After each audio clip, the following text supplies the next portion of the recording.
Hello and welcome from my little space here in Vienna. Actually, this footage is from Leipzig, where I visited my sister before Christmas, and then afterwards we all went home to my parents' place in Salzburg, Austria. But before I did a little journey, and for anyone who reads a lot, it's always the big question, which books are you going to bring?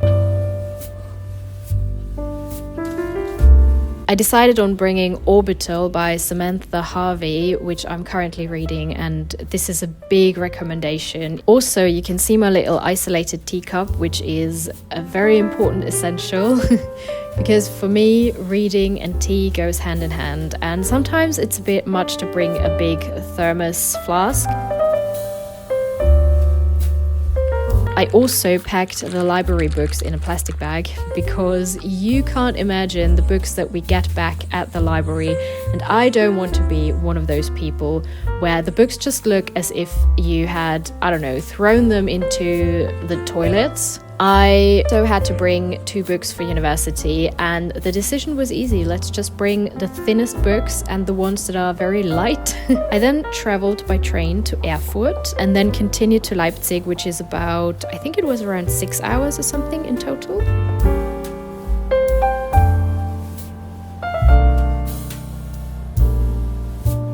So I arrived at my sister's place, and obviously the first thing I did was make a cup of tea.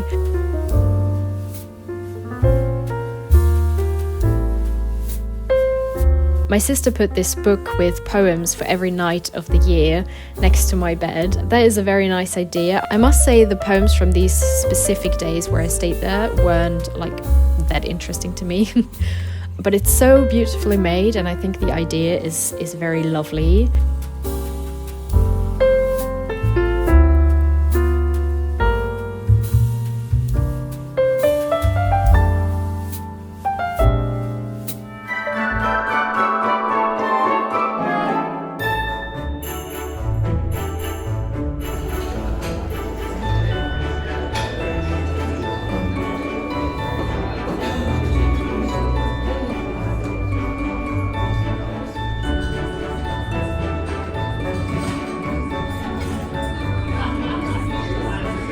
Leipzig is also known for its huge literature fair, where I was last year, and I'm hoping to go this year again. It's not fixed yet, but you might have seen my vlog when I was there. So it's the perfect place for books, where you can browse through bookshops and lots of antique bookstores. The other book that I brought, which is quite heavy, but I was in the middle of reading it, so I did bring it. It's The Atlas Complex. I have been reading it for quite a while, and at the beginning I thought it's maybe for a younger audience, but I must say I'm positively surprised, and I will also speak about it in my next book recap video because I really did like it. It's fantasy. You can see my leather binding protection thingy for my books, and I always bring this for travels where I can protect my books. I know that some people don't care what their books look like, but as you can see, there is a big stain on the leather binding already, so I'm glad that it's on the binding and not on my book. For the car ride to Austria to my family, I was listening to an audiobook by R.F. Kuang.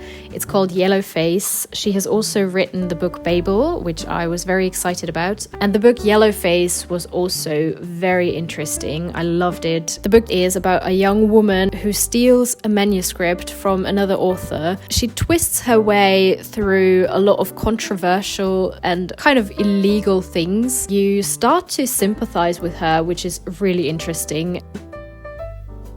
My sister kept making fun of me because the view on the highway was not very interesting, but I just kept filming, and once you see the mountains, the summits covered in a little bit of snow, you know it's not far anymore until you're home.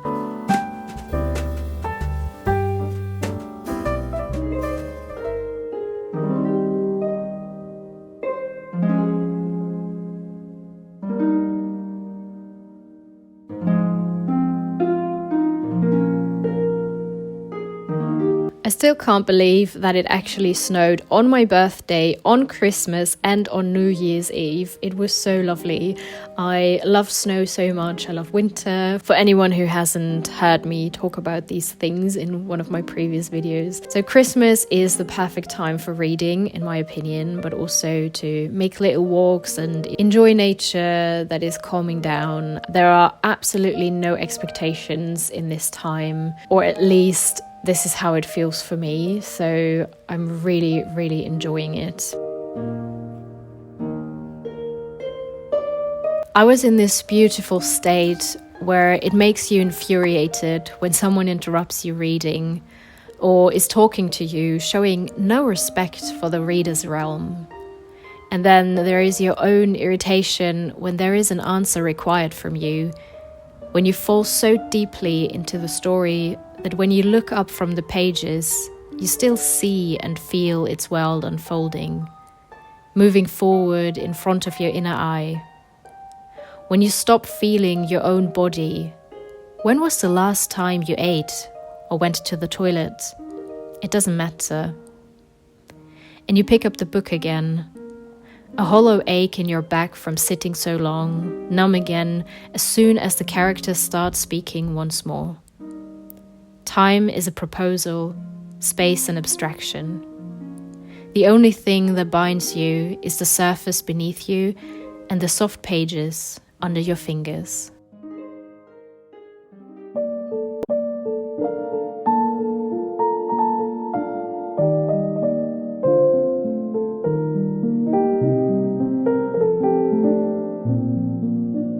It is time to finish my tea. I wish you a happy new year, and I hope you find a lot of time in 2025 to read and also relax and find this beautiful headspace where you can shut out everything around you and just dive deep into whatever story you are reading.